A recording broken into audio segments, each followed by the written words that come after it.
Bienvenue à tous, merci de nous rejoindre pour cette nouvelle édition du Non-Stop Info. Au sommaire, le président zambien Michael Sata est décédé. Sa mort a été annoncée mardi soir par les médias locaux. Il était soigné dans un hôpital britannique depuis le 19 octobre dernier. Le COSLEPI, l'organe chargé de corriger la liste électorale au Bénin, répond aux accusations concernant le retard pris dans ses missions.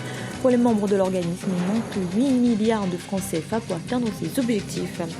Et en Somalie, des formations des personnels de santé ont débuté dans le cadre de la prévention du virus Ebola. Le pays craint que son système sanitaire soit inefficace en cas d'arrivée de l'épidémie. Mais tout d'abord, la mort du président zambien Michael Sata, le chef de l'État de Zambie, âgé de 77 ans, était gravement malade depuis plusieurs mois. Sa dernière apparition publique avait eu lieu fin septembre. D'après les médias locaux, son décès serait survenu mardi soir à Londres où il était soigné. Aucune précision n'a été donnée sur la nature de sa maladie. La présidentielle étant prévue pour 2016, la présidence par intérim sera assurée par Edgar Lundu en attendant la tenue d'élections anticipées.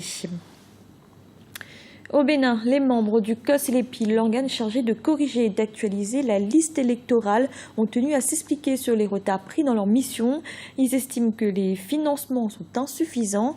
Ils réclament 8 milliards de francs CFA supplémentaires. Un reportage de notre correspondante Shiraiwa Taima. Entre volonté de réduction des dépenses et demande d'apports financiers supplémentaires en vue de finaliser la correction de la liste électorale permanente informatisée, l'EPI, une impasse se dessine. C'est du moins ce qui transparaît des différentes clarifications apportées par le gouvernement béninois et le Conseil d'orientation et de supervision de la liste électorale permanente informatisée COSLEPI.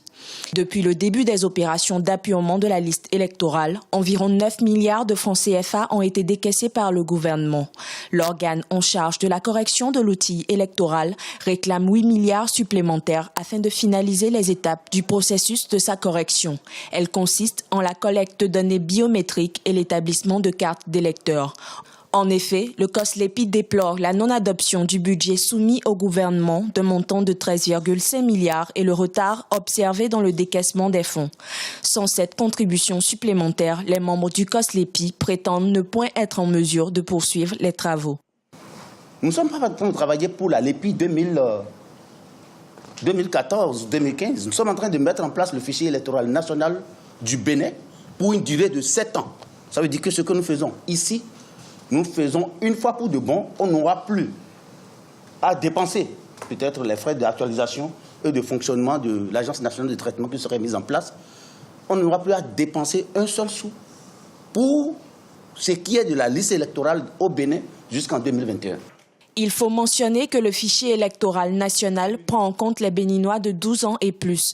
Dans une correspondance adressée au COSLEPI, le gouvernement limite le budget de l'organe à la somme de 9 milliards. Selon l'exécutif, si le COS consomme 17 milliards, le budget des élections tournerait autour de 40 milliards en tenant compte des autres institutions impliquées dans l'organisation des élections.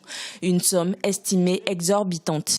Dans l'un ou l'autre des cas, le document de 8 milliards dont parle notre collègue aujourd'hui est en disproportion par rapport à ces premières annonces qui ont été faites et par rapport auxquelles le gouvernement n'avait aucune marge de manœuvre compte tenu de l'enveloppe disponible.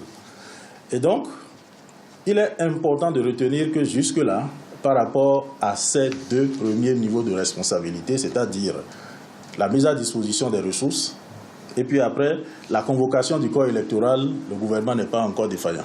Les élections locales, communales et municipales qui devraient être organisées depuis mars 2013 connaissent à ce jour un retard de 19 mois.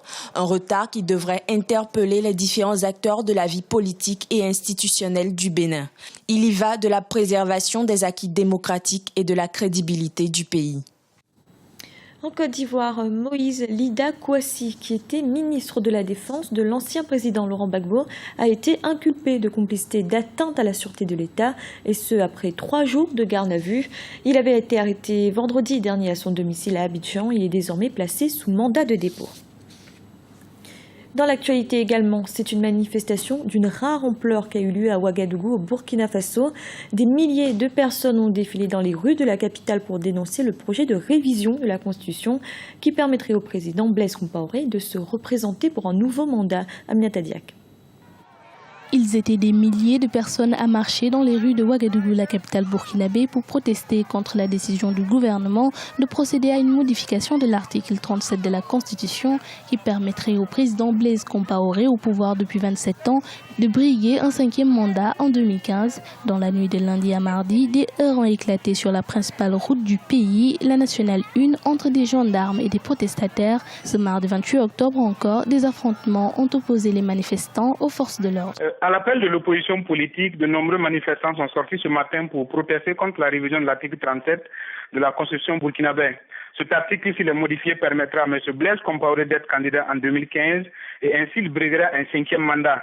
La marche meeting a bien suivi l'itinéraire indiqué par l'opposition politique. Lorsque des manifestants répondant à l'appel d'une partie de la société civile qui leur demande d'occuper la place du rond-point des Nations Unies, c'est ainsi que la police a commencé à lancer les gaz lacrymogènes et il y eut une bousculade et par la suite des affrontements entre les forces de sécurité et des manifestants. Pour les autorités, le message de l'opposition et des contestataires a été entendu. Seulement, elles déplorent l'incidence de ces événements sur l'économie du pays. Les manifestations sont déroulées au cours de la journée d'aujourd'hui et dans les principales villes du Burkina, mais ça a eu un impact sur l'activité publique, la vie économique, d'autant qu'il y a une certaine peur qui s'était installée sur la ville. Donc les gens ont redouté les violences et donc les commerces ont fermé pour la plupart.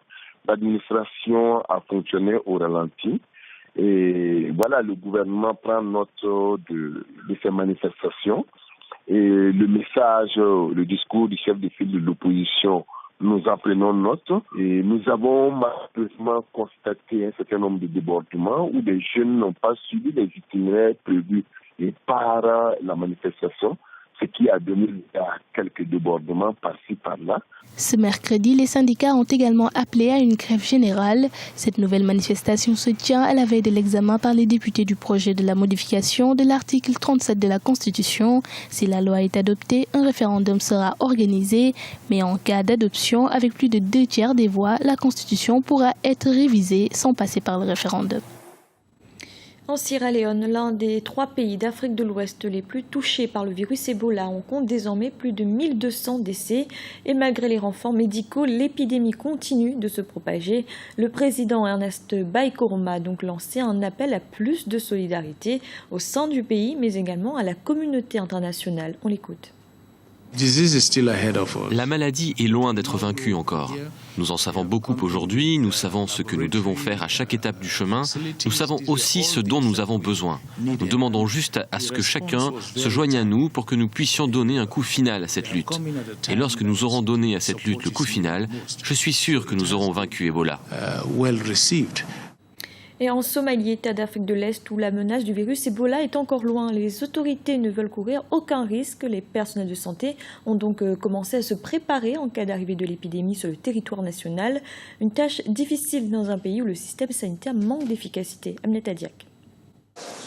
Aucun cas d'Ebola n'a été enregistré pour le moment dans la Corne de l'Afrique, mais plusieurs pays de la région multiplient les précautions, notamment la Somalie, où les agents de santé de Mogadiscio, la capitale, se forment à la prévention et la lutte contre Ebola.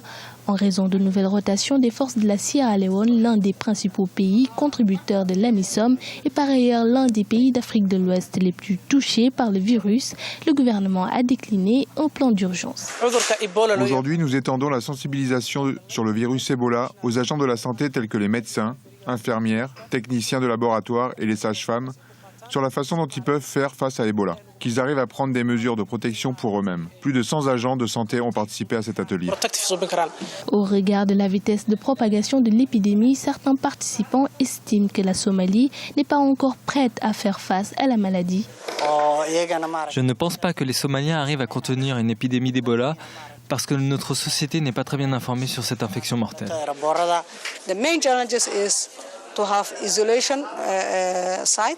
Le principal défi consiste à créer un site d'isolement puis à mener une enquête, parce que la Somalie n'est pas encore prête, parce que la capacité de nos laboratoires est limitée.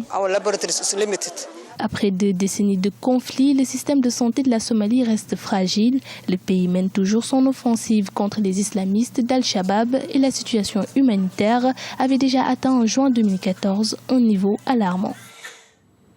C'était le journal de la rédaction. Merci de l'avoir suivi. Retrouvez dans un instant une nouvelle édition de Non Stop Info.